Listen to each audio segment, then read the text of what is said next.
hello, and welcome to Rebel Unicorn Crafts. Today I've got a follow-up video.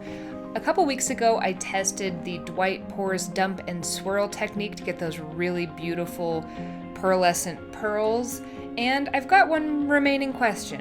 What does canvas size have to do with the results of this?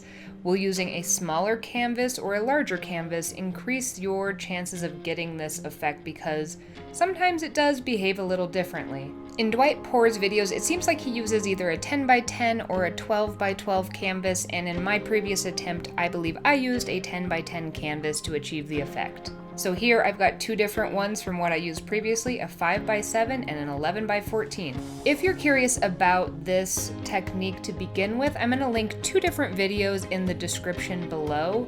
One will be my previous test and the formula I used in order to get the effects. The second will be Dwight Pours' video and his discussion of his formula, because it does differ a little bit from the mixture I use. In that previous video, my main finding was that extreme sheen is the key to this. If you don't have the extreme sheen in there, it doesn't need to be a ton, and it doesn't need to be more than one of the colors, but if you don't have it in there, it's not going to make the pearls, or if it does, very, very few of them. The paints I'm going to be using today are the blue Extreme Sheen by Deco Art, also another metallic by Deco Art, but it's just a pearl, it's not one of the extreme sheens. And then the rest of the colors I'm going to be using are a mixture of the Blick acrylic paints with a little water and some Liquitex in them. For this technique, I'm going to be trying to do the same thing on each one.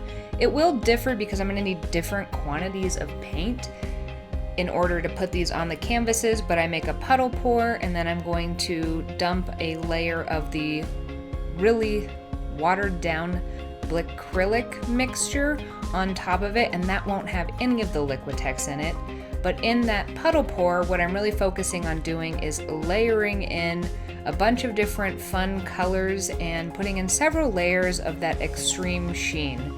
And then, once the puddle is about the size I want it to be, I will do that dump layer on top. For the dump layer, I actually pre-mixed everything up in this bottle, which made it a little bit hard for me to tell if it was the right consistency, and I think I got it a little bit too thin, but I think the main problem is I didn't have kind of a nice wide spout, so I wasn't able to get quite as full coverage as I really wanted on top of that puddle. But at this point, when you are stretching this, you want to make sure that the black starts to cover all of the extra paint, and you want to move kind of quickly and know when to stop, because once those pearls start to appear, if you keep moving it too much, you're going to get them really stretched and kind of funny looking. So when you see them start to pop up around the edges, like you can see at the top there for mine, I added some more to the bottom because I didn't want to stretch this too much more. So I wanted it to stay kind of how it was, and the effect is already starting to happen, so I don't want to move it too much more. Over the next few minutes, while we finish this one up and start on the next canvas, those pearls are going to become more and more prominent as a technique. This one requires a lot of patience, because the temptation at first is to keep moving it to make things happen, but with this one, it's really a wait and see game. You'll know it's going to work when those start popping up initially, and they will just keep getting more and more beautiful as you patiently wait for it to happen. No time to waste, let's get moving on to this next canvas. I do want to do this the same way, but since this is not a square canvas, I'm already a little hesitant, and I'm worried that's going to affect the results, and spoiler alert, it does a little bit, as well as my top dump layer affects the results of this. I do think I am going to need to do a second test on this, but this will also kind of show you the realities of trying to do this on a larger rectangular canvas. So I figured it stood alone as its own test, and if you're curious, I can retry this again with a more consistent top layer in an easier to pour vessel, and maybe even trying to change the shape of this dump area, the puddle pour. But I was trying to stay as true as I could to the other one on the other side, so I did the exact same thing. Just made this puddle pour where I put in all those different layers. I've got a couple different blues. One blue is just a matte color. The other is that extreme sheen. I've got a bright fluorescent pink, a bronze color, some pearl white, and also some black just to kind of put it in there, because I find that if you add the layer you're going to be dumping on top into that puddle, it helps to separate those cells a little bit more.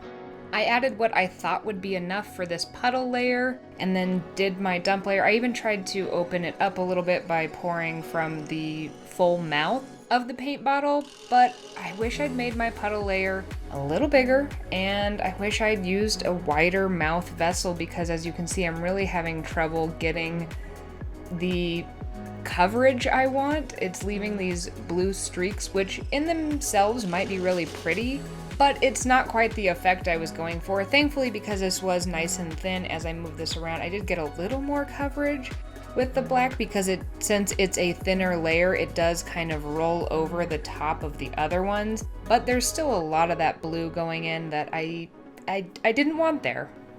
Let's speed this stretching up just a little bit. I moved this around quite a bit, and I already wasn't getting as many cells popping up. There were a few on the sides, but I knew that I needed to encourage this to move a little bit more, so I added some of the thicker black paint that I had to kind of pull the sides, and then also some of the thinner because I'd run out of the thicker black, and just tried to give myself a little more coverage because I think I could have used a little more paint to do this in the first place. And let's stretch this out the rest of the way. Again, those blue streaks, they were not intentional. I actually kind of love them because that's one of the effects I like, are things that look like geographic maps or like the cloud cover on artist renditions of paintings. So I find it really beautiful, but it is kind of a failure for the effect I was going for. I really just wanted those pearls, where you look at that smaller canvas on the left and wow, it's got a ton of those pearls with that center black part, kind of like I wanted it to be, and that's spectacular. I like this other one I've done on the bigger one, but it's a completely different painting and I'm just not getting any of those pearls, so I was a little stumped as to why, since I used the exact same paint and at least a close approximation of the technique. So I just decided to torch it and wait patiently, and the torching revealed quite a few. So thankfully I did that, but let's just watch this in time lapse as it develops.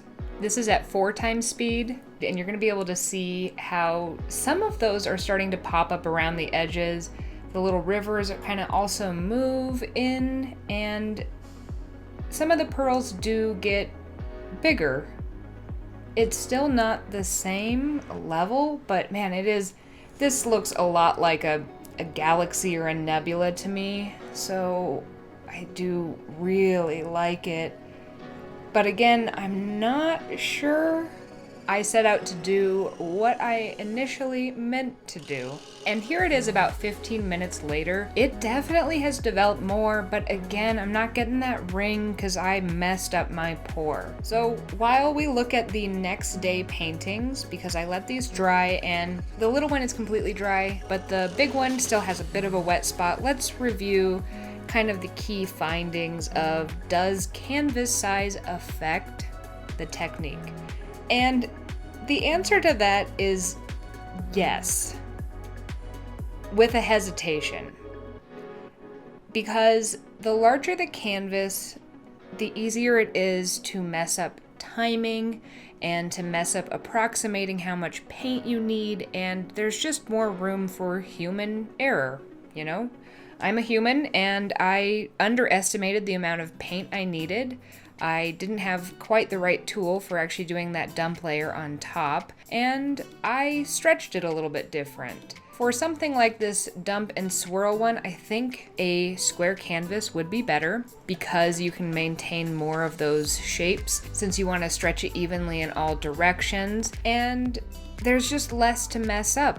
On a smaller canvas, it's easier to know when to stop. You're not going to have as many problems where in one corner you're already developing the look you want, but way down in the bottom you haven't stretched it as much because you just need to stretch it further, and there is some timing that is necessary to a technique like this. So when you're trying to stretch it big, you're going to want to make sure that you have this down pat in order to make sure that it's worth using the paint on a bigger canvas. So I'd recommend starting something smaller. Thank you so much for watching this test. I hope that it was at least somewhat enlightening to you. I do think it demonstrates a bit of what I was trying to show, but if you want me to retest again and try to get the same effect more accurately, let me know in the comments below. If you're also curious about this canvas size thing and need a retest, I would be happy to try if you're curious. Also, feel free to share your experience with different canvas sizes in the comments below with me. I'd love to hear your input as well. If you want to see more testing videos where I test out different variables for fluid painting,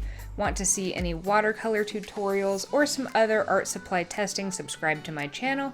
Or if you just want to see some of the art that I create, it's really varied. You can follow me either at Lacey Walker Art or at Rebel Unicorn Crafts on Instagram, or Rebel Unicorn Crafts on TikTok, where I make some funny videos as well as some tool talk videos.